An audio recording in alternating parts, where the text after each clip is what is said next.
Guys, কেমন আছো তোমরা সবাই? আশা করি তোমরা অনেক বেশি ভালো আছো, আর আমিও অনেক বেশি ভালো আছি। এখন বাজে সকাল 7টার মতো, আর আমি কিন্তু ঘুম থেকে উঠে পড়েছি। আর আজকে অনেকটা সকালবেলায় ঘুম থেকে উঠছি, আর উঠে একটু চা বিস্কুট খেয়ে কিন্তু জ্যাম্মাদের ঘরে চলে গেছি। কারণ হ্যাপি অনেক দিন হয়ে গেছে ওইভাবে বেরোচ্ছেও না, আর জ্যাম্মাদের ঘরেও যাচ্ছে না, যেহেতু এতটা গরম। তো আজকে ভাবলাম একটু সকাল সকালই জ্যাম্মাদের ঘরে নিয়ে আসি। আর এখানে দিদির সাথেও খেলছে, আর ও এখানে আসলে এত বদমাইশি করে না, এর জন্য বেল ছাড়া আমি ওকে এখানে নিয়ে আসতেই চাই না। আর দিদিদের ঘরে বসে বসে এখানে দেখলাম হচ্ছে প্যান্ডেলের কাজ। দেখো, সব থেকে উঁচুর যে চূড়াটা আছে ওটারই কিন্তু কাজ হচ্ছে, আর ওইখান থেকে কিন্তু ভালো করে দেখা যায়। সত্যি কথা বলতে কয়েকদিন ধরে আমি ভিডিও দিতে পারছি না, কারণ এতটা গরম না, আমার শরীরটা একদমই ভালো নেই, আর ভিডিও করতে ইচ্ছাই করে না। আমার তো শরীর খারাপ হয়েছে, এখানে আবার হ্যাপিরও শরীর খারাপ হয়ে গেছে, মানে 2-3বারও বমি করেছে। আর আমি শুধু ভাবি প্যান্ডেলের লোকরা কিভাবে কাজ করছে, মানে ওদের এতটা কষ্ট হচ্ছে বলার মতো না। আর আমি এখানে তো এখন 3 বেলার থেকে 1 বেলা ভাত খাই, কারণ খুব খিদা পেয়েছিল এখন। তো এখন মা বললো যে একটুখানি পান্তা ভাত খা, কারণ এতটা গরম পড়েছে। মা বললো পান্তা ভাত খেলে নাকি শরীরটা ঠান্ডা হবে। তা আমি বললাম ঠিক আছে, কারণ আমি তো পান্তা ভাত খেতে খুবই পছন্দ করি। এখানে ডালের বড়া আর পেঁয়াজ দিয়ে কিন্তু আমি পান্তা ভাত খেয়ে নিচ্ছি। আর পান্তা ভাত খেলে না, সত্যি কথা বলতে প্রচণ্ড ঘুম পায়, মনে হচ্ছে সারা দিন ঘুমাই। তো এখানে আমি হ্যাপির জন্য একটুখানি দই আর হচ্ছে শশা নিয়ে আসছিলাম, কারণ ও না এমনি শশা খায় না, একটু গ্রেট করে দিলে দইয়ের সাথে মিশিয়ে দিলে ও কিন্তু খুব ভালোবাসে। আসো আসো, ঘরে আসো, গরমের মধ্যে আসো আসো আসো আসো।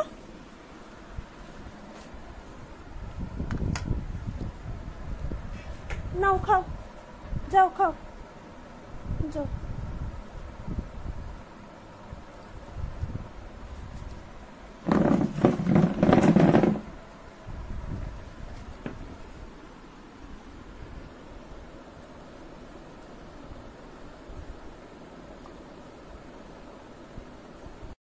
এই কয়েকদিন এতটা গরম পড়ছে, তাই বাইরে তো এক ফোঁটা আসাও হয়নি। এই ঘরের ভেতরে, ঘরের থেকে একটু বাথরুমে স্নান টান করি, বাথরুমে যাই, আবার ঘরে, মানে বাইরে তো এক ফোঁটাও বেরোচ্ছি না। তো এখানে না আজকে দেখলাম যে কাজ, কারণ অনেক দিন হয়ে গেছে বাড়িতে কাজ হচ্ছে প্রায় কন্টিনিউই।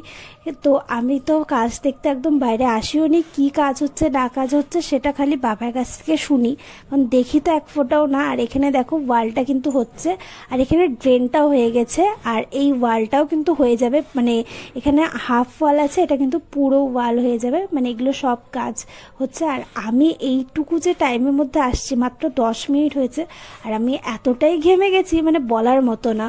সত্যি এতটা গরম, মানে ভাবতে পারিনি। কলকাতার সাইডে নাকি খুব বৃষ্টি হচ্ছে, কিন্তু এখানে তো এক ফোঁটাও বৃষ্টি না, প্রচণ্ড গরম। বাবা এখানে বাইক স্টার্ট দিচ্ছে দেখে মানে ভূতো এতটাই ভয় পেয়েছে, মানে ও ঘরের থেকে বেরিয়ে বারান্দায় গিয়ে বসে আছে। মাঝে মাঝে ও এত সাহসী ভাব করে, মানে আশেপাশে কুকুর দেখলে পরে ঘাউ ঘাউ করে, ছাগল, তারপর হচ্ছে গরু, কিন্তু এই যে সাধারণ একটুখানি বাইকে স্টার্ট দিয়েছে বাবা, এটা দেখেও বারান্দায় গিয়ে বসে আছে। তো স্নান টান করে এসে আমি লাঞ্চ করতে বসে পড়েছি। একটুখানি মাটন ছিল আগের দিনে, আর এখানে আলু ভাজা, আর এখানে শাক, শসা আর ডাল। এখানে খেয়ে দিয়ে কিন্তু আমি একটু রেস্ট করে নিয়েছি, কারণ আর ভালো লাগছিল না, আজকে সকাল থেকে অনেক কাজ করেছিলাম। তো তারপরে কিন্তু বিকালবেলা বেরিয়ে গেছি, আর বিকালবেলা বেরিয়ে দেখি ওয়েদারটা অনেকটা সুন্দর করেছে, হালকা হালকা হাওয়া দিচ্ছে।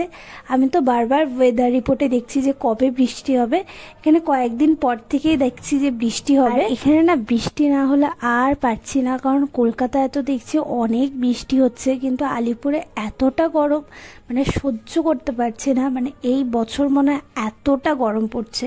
বৃষ্টিও হয়েছে, কিন্তু বৃষ্টি অনেক কম হয়েছে, অন্যান্য জায়গায় অনেক হয়েছে, কিন্তু আলিপুরে অনেক কম হয়েছে। এখানে দেখছি তো পূজাতেও বৃষ্টি হবে কি জানি না। আর দেখো আকাশটা কতটা সুন্দর হয়েছে। তো আলিপুরে কিছু কাজ ছিল, কয়েকটা ওষুধ আনার ছিল, আর লন্ড্রিতে কয়েকটা জামা কাপড় দেওয়ার ছিল, ওগুলোও নিয়ে আসছিলাম। এখানে এসে তারপর বাড়িতে চলে আসছি। বাড়িতে এসে সবার ফার্স্টে একটুখানি ভূতুকে আদর করে নিলাম, কারণ ভূতু তো পাগল হয়ে গেছিলো। তারপর একটু মেমের সাথে চলে গেছিলাম বাইরে, এখানে চাইনিজ স্টেশনে এসে একটুখানি খাওয়া দাওয়া করে তারপর কিছু এখানে দর্জির কাছে চলে আসছিলাম, যেহেতু পূজার সামনে। তো মেম এখানে কিছু শাড়ি দিয়েছিল, আর তারপরে কিছু খাবার নিয়ে চলে আসছিলাম মেমদের বাড়িতে আন্টির জন্য। এখানে আমরা সবাই খাচ্ছিলাম, খাওয়া দাওয়া করে তারপর কিন্তু আমি এখানে বাইরে দেখছিলাম পুজোর প্যান্ডেলটা। মানে সত্যি আর কয়েকদিন মাত্র বাকি, মানে হাতে গোনা, তারপর আবার পুজো শেষ, তারপর আবার সবাই চলে যাবে। মানে এই যে সবাই যে চলে যায়, এতটা খারাপ লাগে, এতটা কষ্ট লাগে, সেটা বলার মতো না। যদি ব্লগটা ভালো লেগে থাকে তাহলে লাইক শেয়ার সাবস্ক্রাইব করে দিও। Bye bye.